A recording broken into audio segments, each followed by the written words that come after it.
favorite people. And oh, he's blushing. Okay, Bart. Bart needs no introduction. Everybody knows Bart, but I have to give Bart such a shout out for, during the COVIDs, especially building community, learning how to build virtual communities and take it next level. And Bart's originally from the Bay Area, but does this all from Spain. Relocated to Spain years ago, and does this in multiple languages, multiple mediums, and is really just, Bart mentions me as a mentor. Bart is like my mentor for really how to do community now in the digital age, and also so impressive with bringing new people, first-time speakers, people from all over the world into the community, and I just has paved the way for so many young folks and so many new folks, and I can't thank you enough. And obviously, I love this person. Hi, Bart. Good to see you again. Hi, thank you so much for having me, and thank you for the wonderful introduction. I don't think I have to give a talk now. You're all good. No, you're going to tell us the new stuff you're working on. You're always working on something cool. So for everybody, this talk, it's like there's so much changing in this ecosystem all the time. So how do you actually stay current with it? Bart is here to talk to us about it. So with that, we're going to duck out and over to you, Bart. Thank you so much, Danielle and Lisa. Very good to be here. Kube Crash, thanks to all the folks for joining, and great to see all the questions that are coming in the chat. Remember, this is your time. Take advantage of it. Get your questions out here. Don't be shy. We have wonderful people here that are happy to help you, both during the event as well as afterwards. So as Lisa and Danielle explained, my name is Bart. I'm originally from the United States, from the Bay Area, but I've been living in Spain for the last 13 years. I've been a CNCF ambassador since 2021. Luckily, it was Lisa who has encouraged me to apply. I've really enjoyed lots of different ways of participating since then, whether it's events online, offline, different kinds of content. Since they mentioned KCDs, I also really just want to quickly mention that I will be at KCD Guatemala in June. Very much looking forward to that, to hang out with Sergio Mendez and the wonderful community of folks that are based there.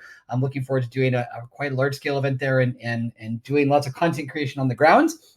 That being said, I have a short amount of time today, so please don't be afraid to turn on your microphones. Let me know that I need to stop if I go over time.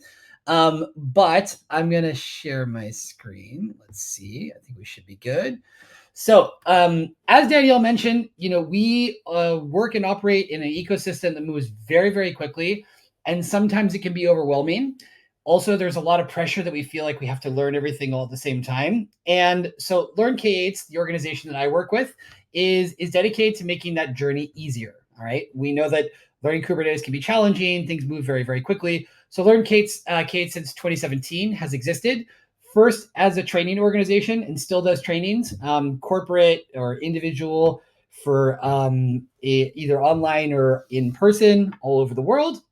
And courses are practical, led by instructors, and students have access to material for the rest of their lives. But in addition to that, realizing that, well, if people need to learn, they need to have the right resources to be able to level up. So since 2017, that community, that network in Learn K8 has grown to 450,000 Kubernetes practitioners, right? And once again, going back to this idea that it's challenging to learn Kubernetes, and that sometimes people might suffer a bit from imposter syndrome, as we see right here, right? Sometimes we might feel the need to just say that you know something without really knowing it. And of course, here I am, knowing Kubernetes. It's not as easy as it looks. And it can involve a fair amount of stress in terms of getting things right. As Danielle also mentioned, there's an abundance of resources out there. So trying to figure out which one's going to work best for you is where things can get challenging, right?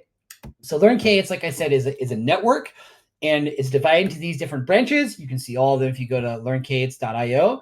I'm going to go through them quickly so we can get just a quick overview about how these work.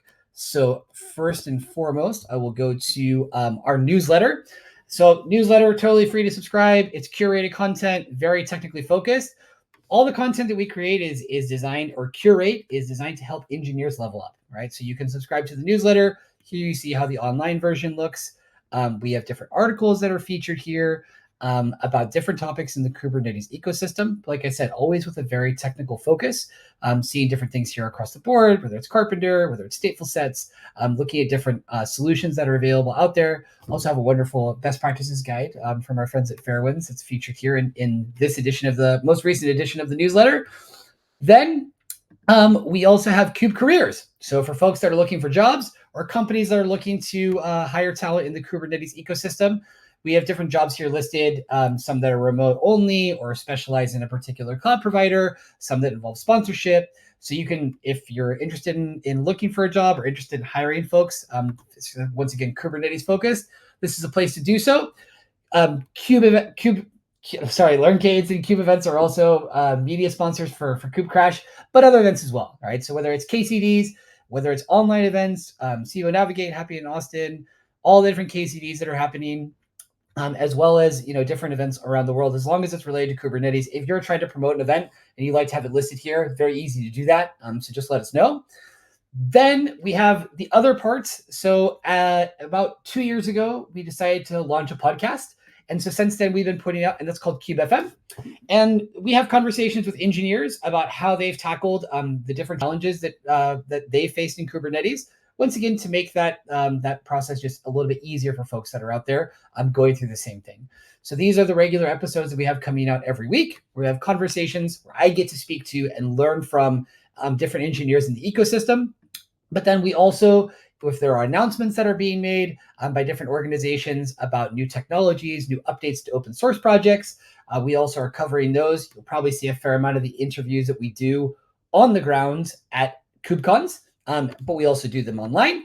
And then interviews that are more on the technical side, where we dig into the open source projects that are catching people's attention, or where folks get a chance to respond to the different podcast guests that we've had. That's another way where people get to interact with our content as well. Another thing we have is the Kubernetes instance calculator. So for folks that are more interested in the topic of resource optimization or cost control, this is a good place to be able to do that. And last but not least, something we started doing recently is doing a content analysis report. So because we curate so much content through our newsletter, we get a chance to look at which articles are performing the best. And then that gives us insights as to why things might be trending, what's currently popular. So we're putting this out every month. And we most recently, we did our previous analysis for April. And the topic that was trending most was resource optimization, got the highest amount of engagement. But we also have other insights here based on the kind of content that performs well. So if you're a blogger, if you're somebody who's making videos, and you want to have an idea about what kind of stuff people are interested in, you can absolutely have access to this. Just let us know. We'd be happy to add you to the mailing list so you can get that.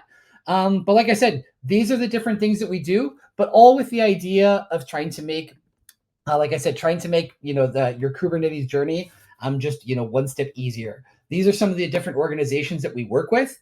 Through content sponsorships and partnerships. We also do webinars, things year round, not just, like I said, focused on KubeCons or podcasts, but just, like I said, making it easier for people to not feel so overwhelmed when going through that.